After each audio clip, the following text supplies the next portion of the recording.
I was diagnosed in 2016 officially.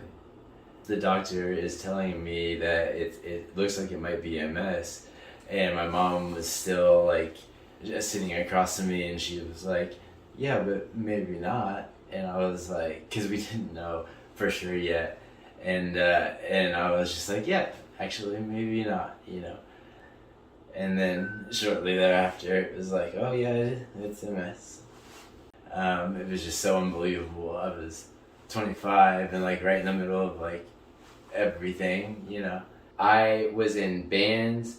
I was riding my bike. I worked at Cycle City. I went to shows almost every night. I knew nothing about MS before I was diagnosed. The symptoms I had were just tingliness in my hands and my feet. And if you Google that, that could be so many things. You know, it was scary, the testing and the not knowing and the having gone to the doctor and starting that journey. I didn't tell anybody around me about that I had MS. I wasn't ready to share that with people, and I was so in the middle of everything that like getting this diagnosis like put the brakes on things for me in a way that like I had to process myself first. And I really did get lost riding my bike. The whole time I was doing it, I knew I was like kind of running from like having to tell everybody, having to deal with it myself. The crazy thing was that not telling people, I could pretend like I didn't have MS for a while. In the midst of living like this, my mom, who I was living with, she had cancer, lung cancer, and it was pretty progressed by the time they found it. And I was trying to take care of her. I just wasn't able to even, nothing could have helped. It was just so much weight.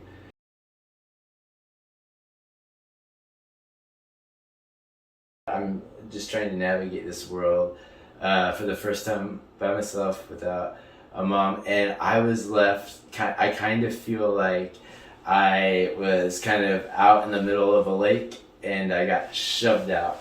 It was just almost an impossible battle for a while. My family could see that I was struggling, and my brother knew somebody that he worked with that had MS, and he was like, you should connect. I got to know Jake because I worked with his brother Mike at the public radio station here in town, and he knew I had MS, and he said his brother had MS, and would I perhaps give him a call and just try to connect with him, because he felt like his brother just needed more support and, to be honest, was maybe a little bit lost in what was happening to him. But we had several wonderful conversations and texts back and forth, but the bottom line was that we could talk about little things that made a difference in our lives. I told him actually at the time also about the MS Achievement Center, that was something I was becoming involved in, and he should check that out. Yeah, I took Ride KC for the first time, and I got myself to the very first Thursday meeting. Did not know what to expect at all, and it was the warmest, most inviting thing I think that I had experienced for a long time. I went into the main room, and I remember just being like, hello everybody, and every single person, the energy in that room was just like I was part of the group.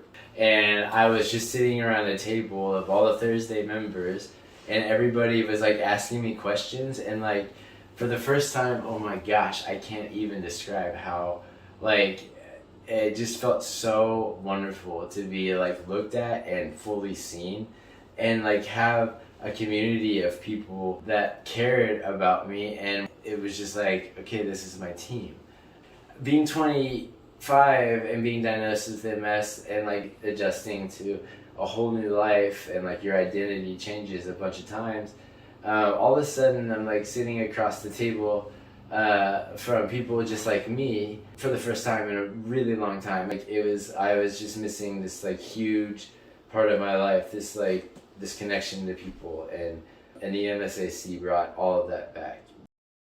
I just am struck by the camaraderie of those who are here, and more than anything, just the kindness from people who are dealing with so much, and they can be themselves here at the center. The conversations are about the real things, and I think they're very brave, and they're also very giving. I just know that there's probably a lot more people out there that we need to be helping.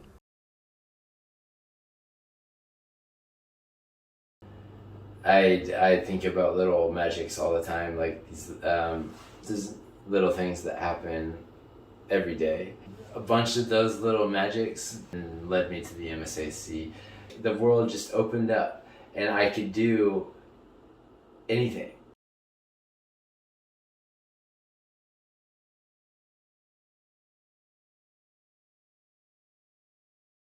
The MSAC is absolutely the little magics.